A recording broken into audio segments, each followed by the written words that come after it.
Hello, hello, hello, hello, hello. It's your best friend, Sarah. Your best friend, Sarah.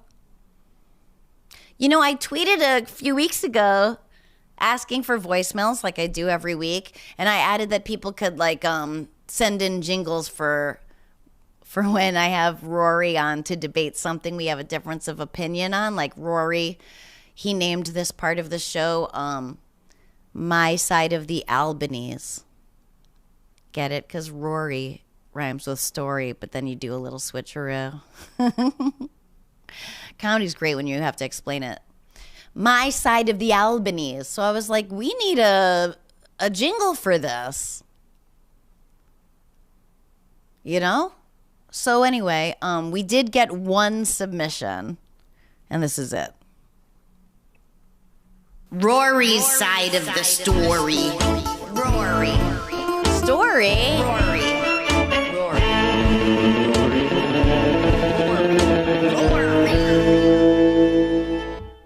I mean, it's good, but it says Rory's side of the story, and we want to call it Rory's side of the Albanese. But, you know, someone played around for like a minute in GarageBand and made that. And it's what we're going to use if there isn't a better one that comes in. So I implore you. Listen, that submission is the best one of the one submission we got. So send in more, because otherwise this is it. Which I'm not entirely against, but let's see what else you can come up with, shall we? That's my official call to action. You know what? Let's just get into some voicemails. Boom. You left me a message. Now I'm playing it for the world. Let's hear some voicemails.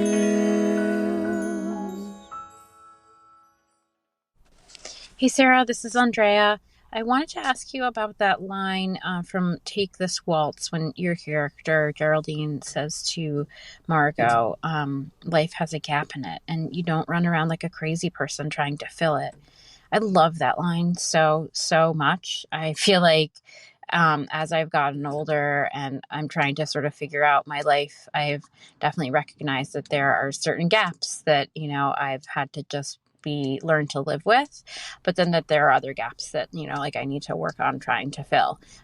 And I'm just curious to know what your experience has been and how that line has resonated for you, if it has at all. All right. Love the podcast. Thanks so much. Bye. Yeah. Thank you. It was something like, you know, life has a gap in it. It just does. And you don't run around like a crazy person trying to fill it. That's what you said. And I trust you more than me, but which I suppose could be inferred as a bid for complacency, but that's not how I saw it more as like, you know, wherever you go, there you are. You know, if something's broken, you can run away, but you'll still be, you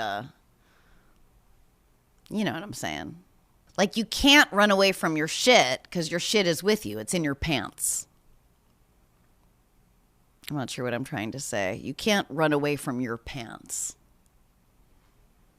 You can only shed them. Wash yourself clean. And this is not a good analogy. It's going terribly. I'm going to pull the ripcord on this. Ejection seat? Whatever. I'm not sure what Sarah Polly was trying to say through that part, through my character. She's so brilliant. And, you know, partly why she's brilliant is that it's interpretive, this stuff. It's something you can discuss later, 10 years later, in fact. All right. What else?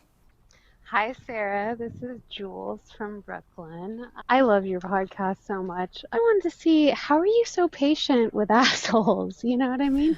Like, there's so many people that I feel like you've, you know, been in corresponding with in some way, whether it's like conservative people or people who are just dicks, and you seem so patient. And I just wanted to see, what are your tools in dealing with dicks? Okay, thanks. Bye.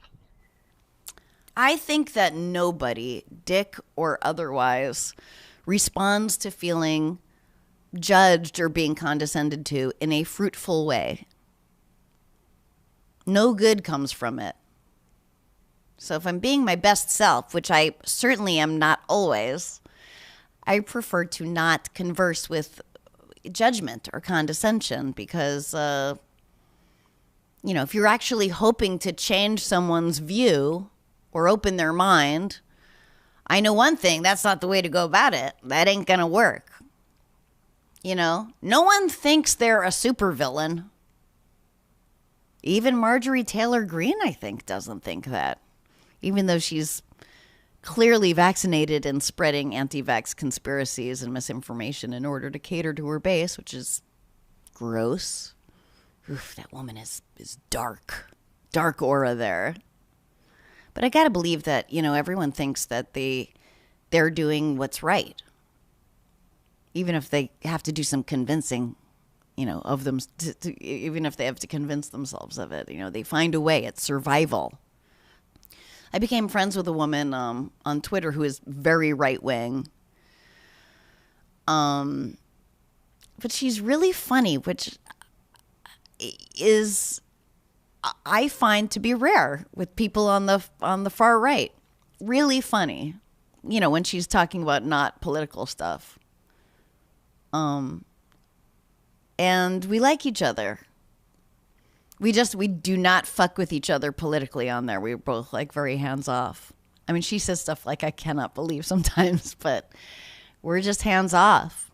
We keep it light. We go deep just about like life and private stuff, like in direct messages. We do. And I care for her. And she's very hard-headed about what she believes, and I'm not trying to change her.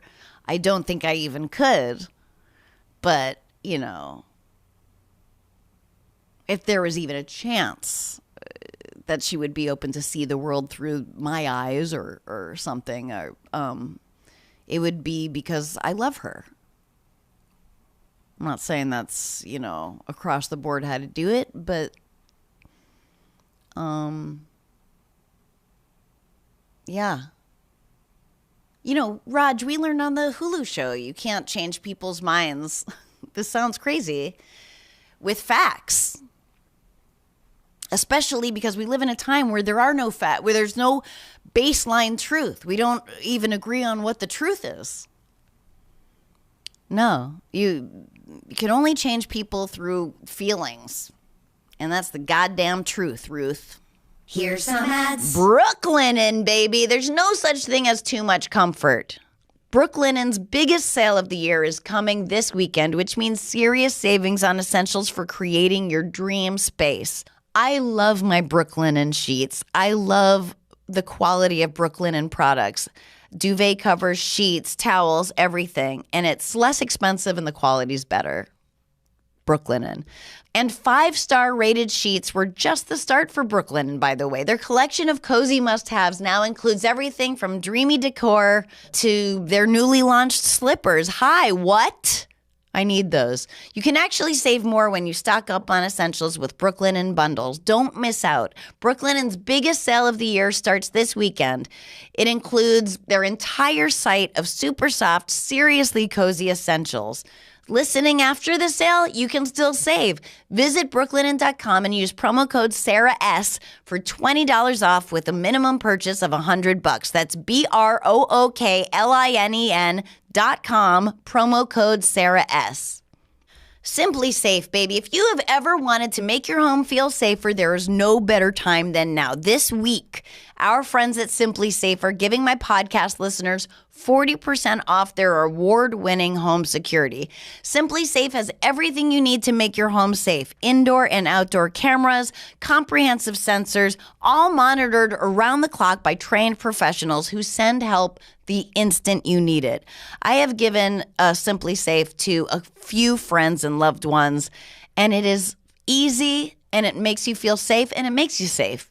These are Simply Safe's biggest discounts of the year. You can get a complete home security system starting at just over $100. There are no long-term contracts or commitments. It's a really easy way to start feeling a bit more peace of mind. Take advantage of Simply Safe's holiday sale and get 40% off your new home security system by visiting simplysafe.com/Silverman. Again, that's simplysafe.com/Silverman for 40% off your entire system. Hurry!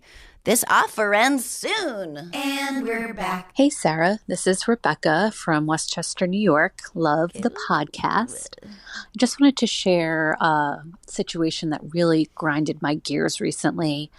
My father is 70. He's a retired physician and recently got into poetry writing, some of which he shares on Facebook. He recently shared a poem about sexual abuse he experienced while at Hebrew Academy in Long Island, probably in the late 50s, early 60s. And most people were really supportive of him coming out and sharing his story, except for the rabbi that bat mitzvahed me, who my parents kind of hero worship, who told my dad to take it down because any criticism of Jewish people was a criticism of Israel, and we can't have any of that right now. And it really upset me because he's been dealing with this for his entire life and made me want to say mean things to this rabbi, but obviously I haven't. And I just wanted to hear your thoughts on it because you're just really so good at articulating things that are difficult. Anyway, love the podcast. I completely agree with you. I completely disagree with the rabbi. The rabbi is acting out of abject fear, which always leads to conservative choices and actions. And I get it. It takes so little for people to hate Jews. I understand that it's scary. You know, when the most recognizable names, and I know I say this all the time, are Epstein and Weinstein, it's like, it's scary. For a people where there are so few of us, it's not good. But sweeping stuff under the rug, that cannot be who we are. In my opinion, right? People are so blinded by their fear of anti-Semitism, they're willing to ignore terrible things. And the truth has to matter, especially in religion. But that's the big dichotomy of religions, no? I just didn't think my people. I mean, sweeping shit under the rug like that, like out of fear of anti-Semitism, that has to be more of a self-fulfilling prophecy than a means to an end. You know, the justification of a means to an end when doing something unethical.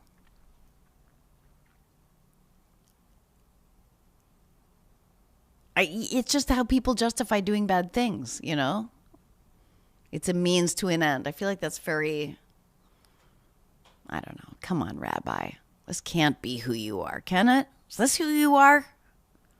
You are operating out of fear. Fear is not brave. And your dad should be nothing but supported. And if it helps at all, I'm sure that whoever touched him is dead. So for someone that age, who was a kid in the 50s, to come out now and speak his truth is so much more important than worrying what that truth will mean for the greater Judea. I'm sorry. I'm really sorry. I support you in wanting to punch that rabbi in the face. You know, there are some Jews. I always think of Jews as very progressive and,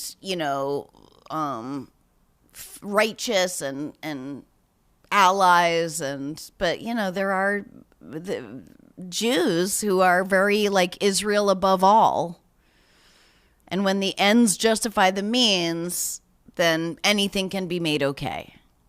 I mean, look at the Republicans. It's a very Republican mindset, in my opinion. We're cheating because we need this outcome. I don't know. I hope your dad doesn't take it down. I mean, to be shamed after all these years, and how brave must it be for a man of that generation to talk about this and express himself? I mean, give me a break with this rabbi.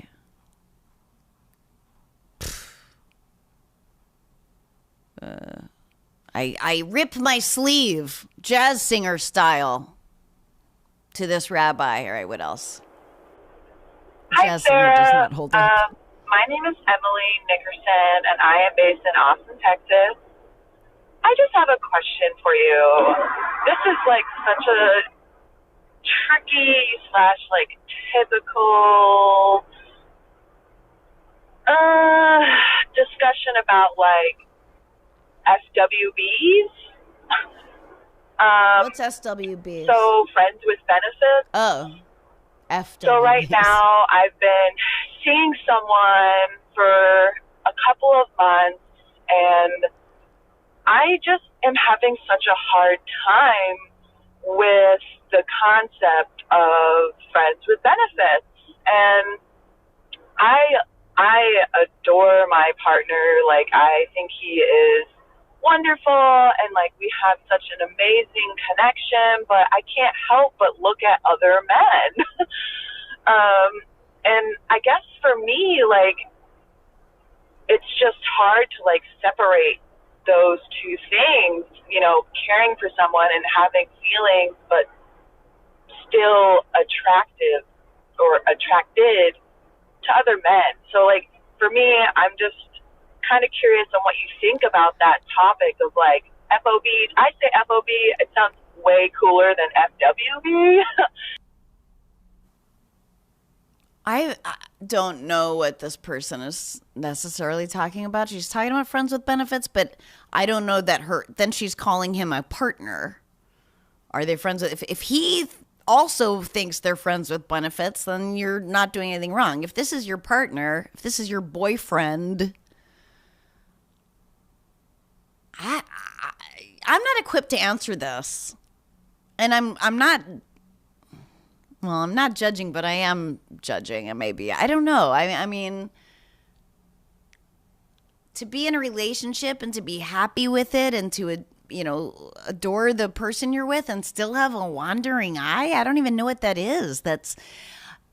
I've seen that a lot, actually, the other way around. I have, you know, I've had comedian friends, guys, who you know, are with their girlfriend or their fiance, but are completely fucking women on the road. And in their minds, they go, well, it's not cheating because it's not love. Oh, okay. Then tell your girlfriend. Tell your girlfriend about it. Then why are you leaving her in the dark about the relationship she's half of?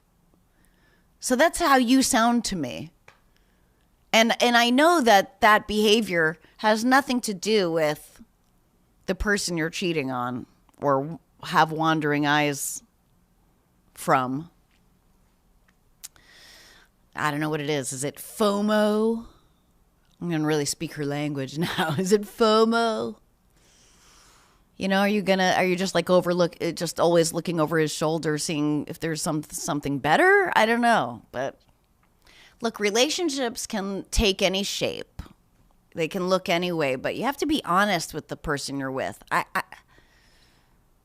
In my opinion, I just I don't like the thought of being lied to. I can't imagine you would like that either. I can't tell you how many women I know who've wasted years of their lives based on lies from their partners, and so you're really breaking that glass ceiling by being a woman who's doing it. And by the way, it's absolutely just as common, I'm sure. So I'm being sexist, I guess. But look, if you feel it's okay that you have a wandering eye, then you should be honest with your partner and say that you have a wandering eye. Give him a chance to get out of that if he's not comfortable with it. That's someone else's whole life on this planet you're fucking with. I don't like it. I'm trying not to judge because it's something, you know, just because it's something I don't relate to. When I'm with someone, I have no sexuality with others. I close that off. I go into bro mode. I'm not saying that that's right, but that's right. You know, I know people that are so afraid of being alone that they stay with their person while they're looking for the next person. And I find that I'm going to use a very masculine word towards it. Weak. I find it weak and it disgusts me. No, I don't know. Here's some ads. Canva. I enjoy sharing content on my social platforms, but actually designing Instagram posts or creating shareable content can sometimes be very confusing for this Nana over here. I've recently been introduced to Canva Pro, and it definitely is a useful tool for anyone using social media. Canva Pro is a design platform that empowers you to create and share stunning content in just a few clicks.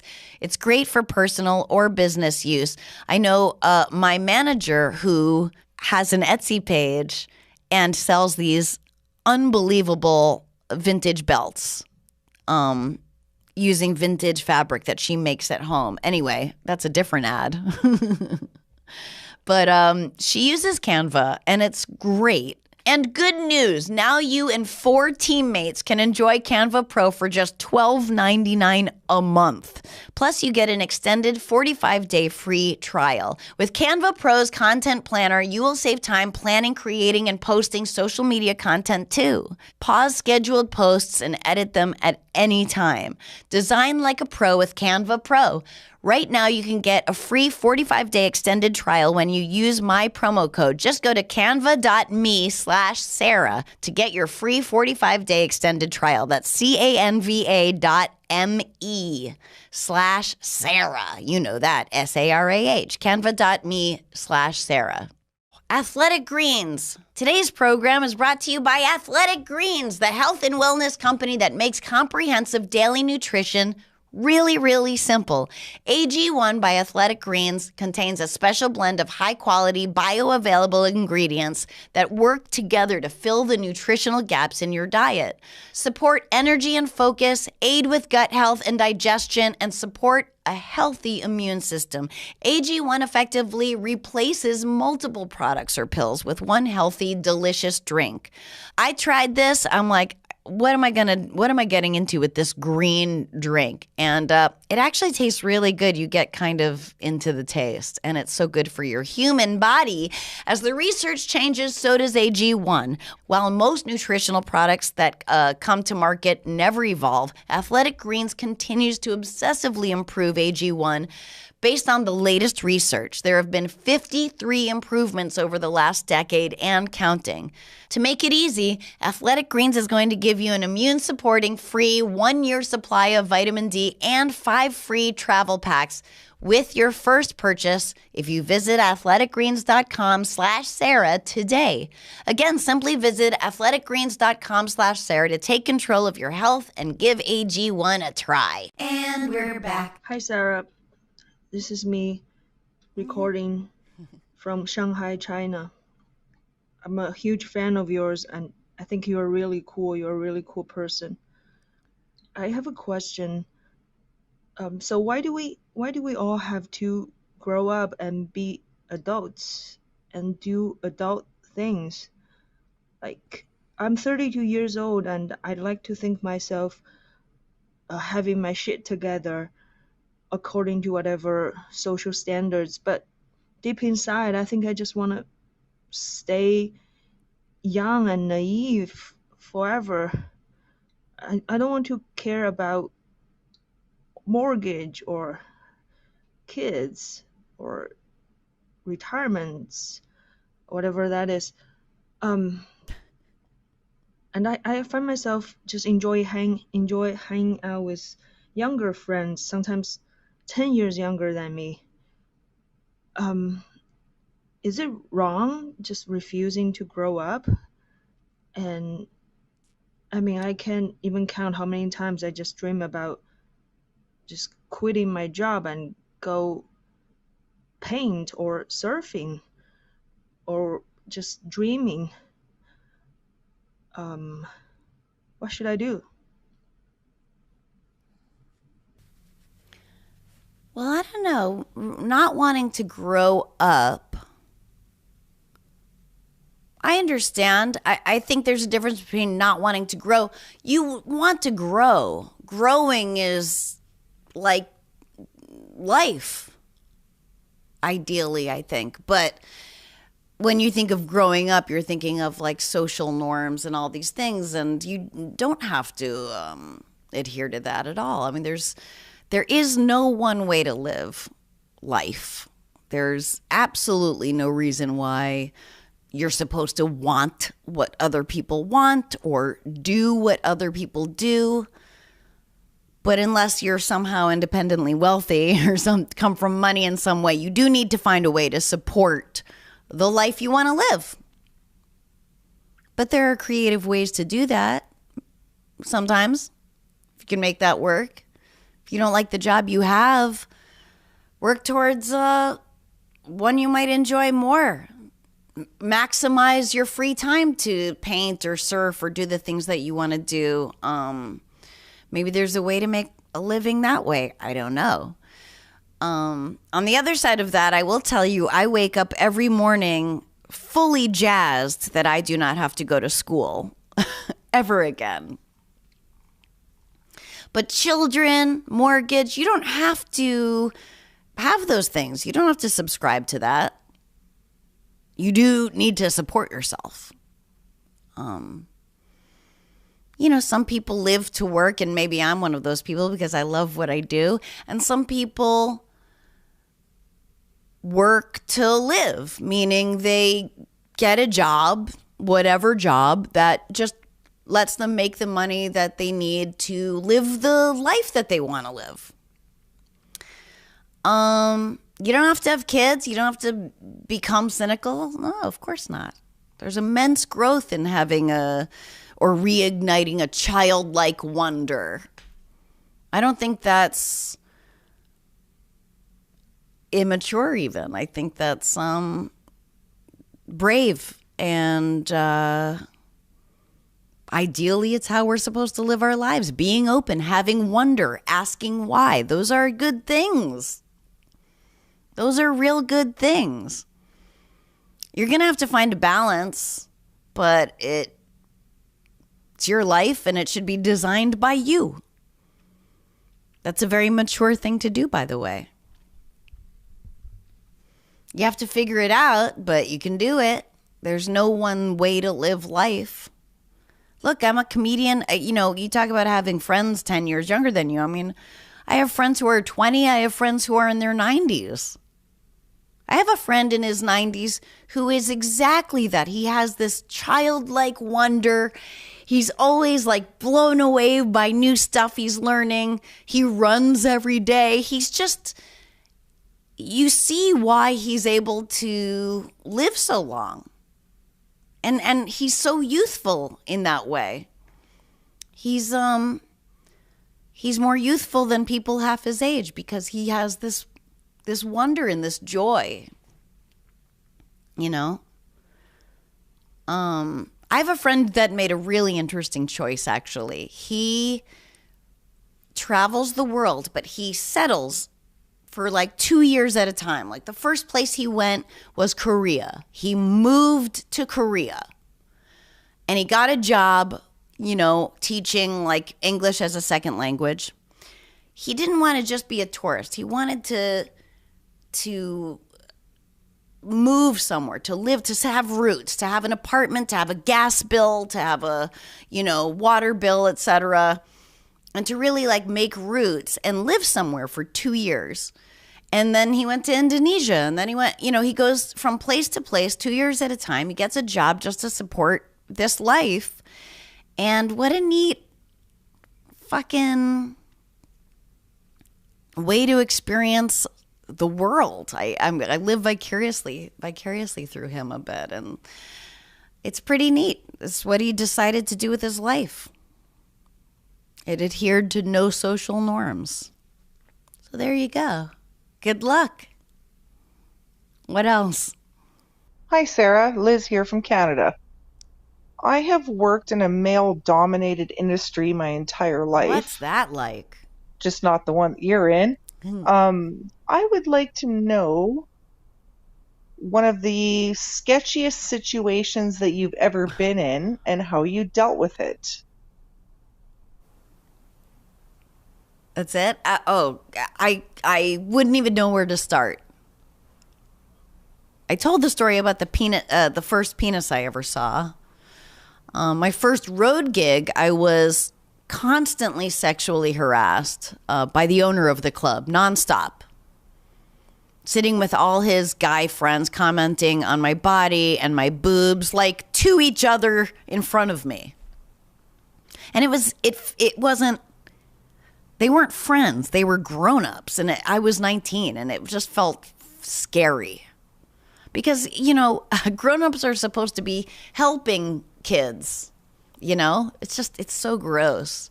And the headliner hit on me, too, and it was pretty awful. I was a working comedian, but I did not yet have the tools as a woman to protect myself. And it's shitty.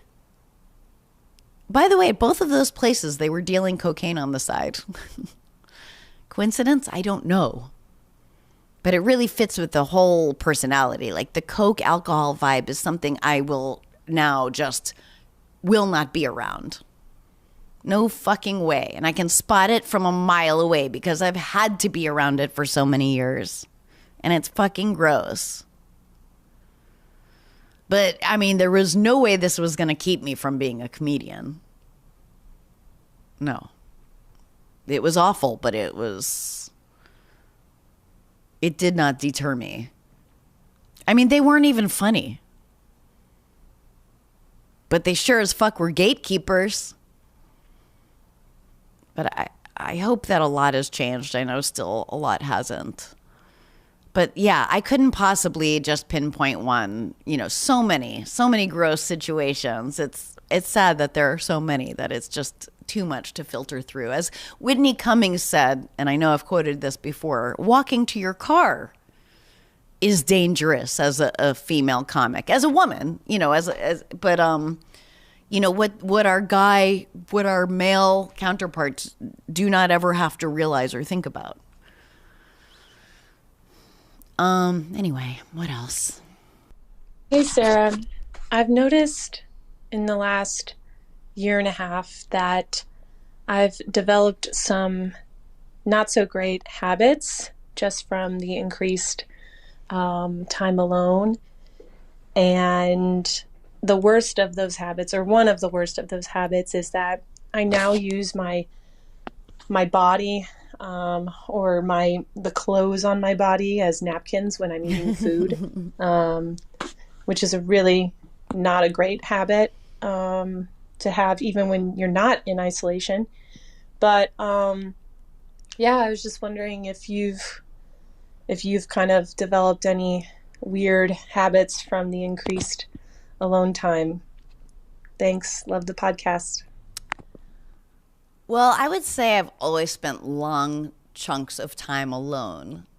I was built for quarantine. I really was, because I like spending long swaths of time alone, and I like to talk to myself. I just feel like it's talking to myself helps me creatively, because initially you have to kind of push past the weirdness of talking out loud when you're alone in a room. But now I'm really good at it.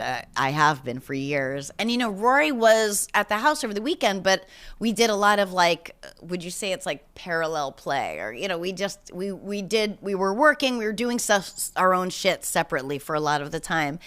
And I was washing dishes and completely forgot that he was there at all. But also he was right there, like he was lying on the couch, but I didn't know. And I've had this song in my head for weeks because it's a Bob Dylan song. I don't know what it's called, but it's Rory's alarm song. So it's always in my head.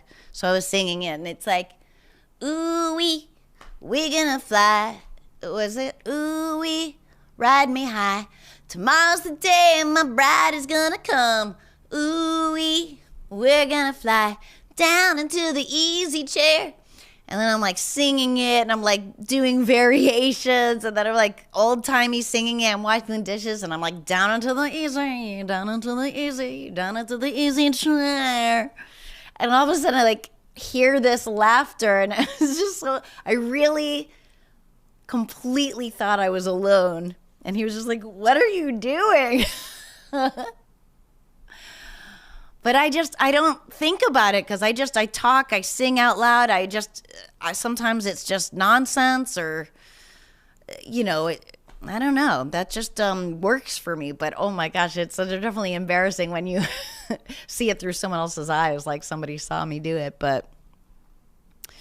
And then I was like, that brought me to going like, because I was singing old timey, and then I was going like, you're a grand old flag, you're a high flying flag. And then I was just thinking of those lyrics like, what is this? Like some flag sycophant? Like some kind of flag hype man? You're a grand old flag. You're a high flag. It's like a Trump hype man, like a hype man. Is that Jewish? It's like someone saying like, you're so tall. You're a tall president. You're a high flying president. You're grand. You're it's just such an odd, I don't know. It's just a weird song to me. All right. You love flags. You're the best president. You're the tallest president. You're a grand old flag, you're a high flying flag. I was looking up Christmas songs that were written by Jews because, I had 5 minutes. And I'm doing these promos for a Christmas special thing. And because I'm doing a animated show that's coming out early December, I think, for called Santa Inc. on HBO Max.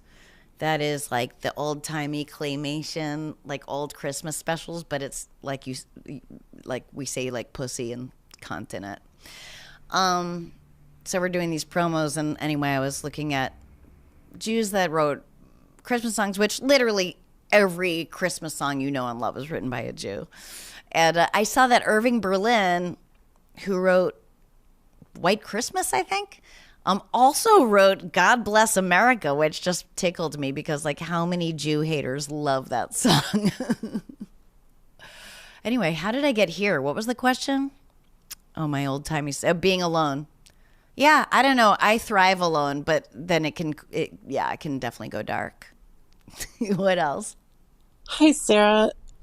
I am a 54-year-old graduate student about to start in clinicals at a hospital. I'm on my couch right now. I start Monday. I'm so apprehensive because there's so much I have to know and do next week, and I'm not a 20-year-old like a lot of my classmates. So I just feel completely stifled, and my confidence is shaken this week. I just wondered, you do stand up, you do all these amazing things where you come from within yourself with this creativity, and I wondered if you could talk about your confidence and where you get it from and how you manage to, delve deep and get out there and not be stifled by it. I'm not always stifled. I'm just having a bad day today. Thank you. I'm a big fan. I listen all the time. Thanks. Wow, that's so freaking cool. First, just like you should know the material and know all the doctor material, medical stuff. I'm sure you do. Besides that, you got this. I don't know, where did I get my confidence from? Honestly, I think it's just like I'm not afraid of failing. I definitely always want to do great and want to be the funniest or, I have that, but I am not really afraid of failing. I fail all the time. And I do think that's a really good, I think that's ultimately a good quality to have. I'm going to quote, and I quote him all the time, but Charlie Kaufman said the greatest thing. He said, don't be afraid of failure. Failure should be a badge of honor. It means you risked failure.